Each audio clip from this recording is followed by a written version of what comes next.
Hello, Antoni Rolls here again. Another short video on navigating the landscape after serious loss. I've lost both my sons to alcohol and drug addiction and to suicide, one in 2023 and one this year.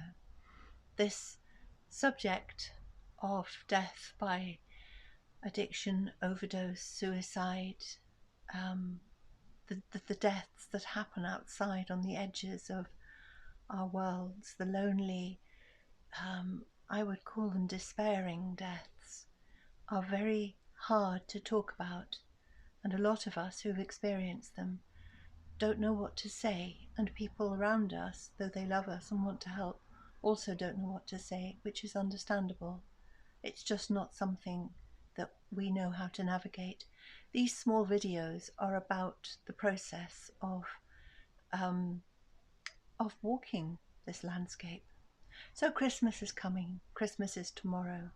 In the past, my Christmases were a trigger point for my oldest son, Kostya, who would kick off if he came here, which he wanted to come here and be part of the Christmas, but he couldn't cope with it when he got here. He would come with his bags clanking with bottles of vodka and all his medication in chaos in many, many bags falling apart, plastic bags, old traveling bags.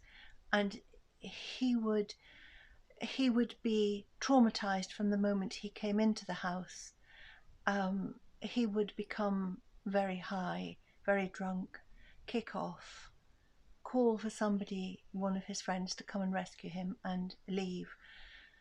If he didn't do that, he would lie comatose on the floor on a bed that I would make him because he couldn't move. And I would make it on the sitting room floor.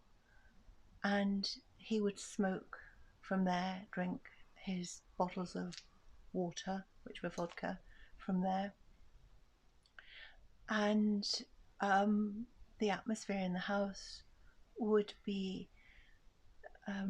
overwhelmingly depressed, frightened, unsure, and Christmas would come and go, and nobody else would come to the house because nobody could.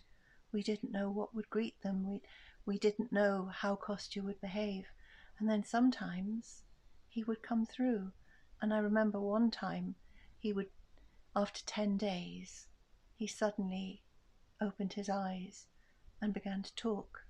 And that was lovely, but I was so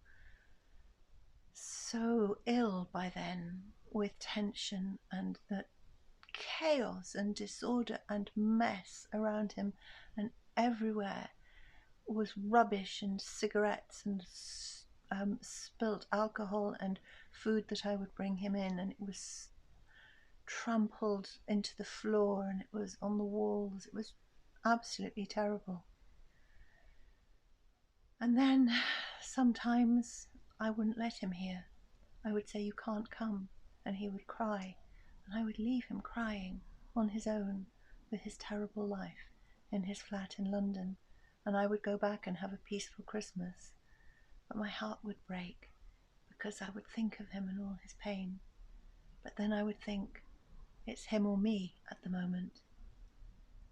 Anyhow, last Christmas he was dead, and Dmitri was in a very bad way. Dmitri would absent himself from Christmas. He would lock himself into his room and he would drink. And he wouldn't reply to any conversation. He would become extremely weird when drunk. Very, very strange. And at 6'7", when he fell against things, he would break them. He would break windows, he'd fall through windows, he'd fall on top of furniture and it would break. He would break himself. He'd fall onto concrete and crack his head, break his arm, crack his bones, open up cuts. And I'm not 6'7". Dmitri was huge. It was really hard to know how to deal with him. But 2 things. 2 Christmases ago, the last Christmas Kostya had here, he made such an effort to be normal in the house. He really wanted to come here to be with us, me and Dimitri, over Christmas. And Dimitri wasn't drinking so badly at that moment for 2 Christmases ago. And they had quarrelled, both boys, and they made up in the house 2 weeks before Christmas. And Kostya stayed here and was absolutely fantastic. He was trying so hard to be sober, to be cooperative, to be happy. He was grateful, he was thankful. He and Dimitri played video games together. They giggled and laughed in the garden, smoking a lot and, of course, drinking, but not to a place where neither of them could be managed. And there was happiness, it was a strange happiness. And there were 3 of us in the house, Kostya, Dimitri and me, and both boys behaved as though they were long lost friends that haven't seen each other for years. And they went out together and they came back together. It was absolutely lovely. They were kind to me, to each other, and I hold that as the best Christmas I'd ever had with both boys. The following year, Dimitri was drunk and Kostya was dead. And this year, both boys are dead. And in my house, there is total and utter peace. There is no chaos. Everything is clean and tidy. All my grandchildren are coming, and my daughter and her husband and his family. And I'm grateful for the peace and the quiet. But do you know, I would rather have the boys with me.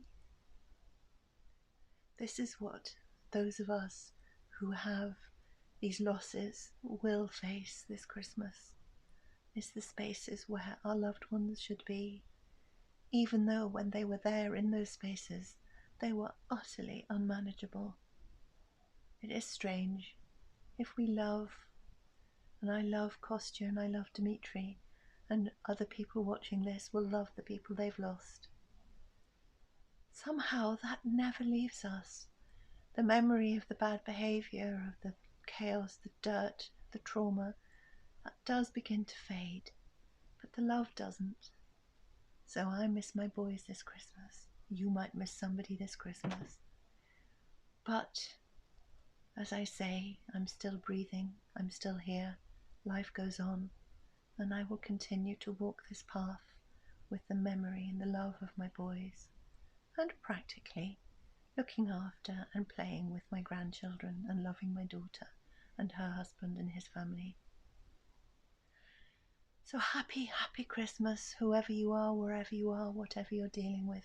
My love goes to you, whatever it is you're dealing with. I hope you're okay. I hope that love surrounds you from some quarters. I send you love that surrounds you. God bless. Happy Christmas.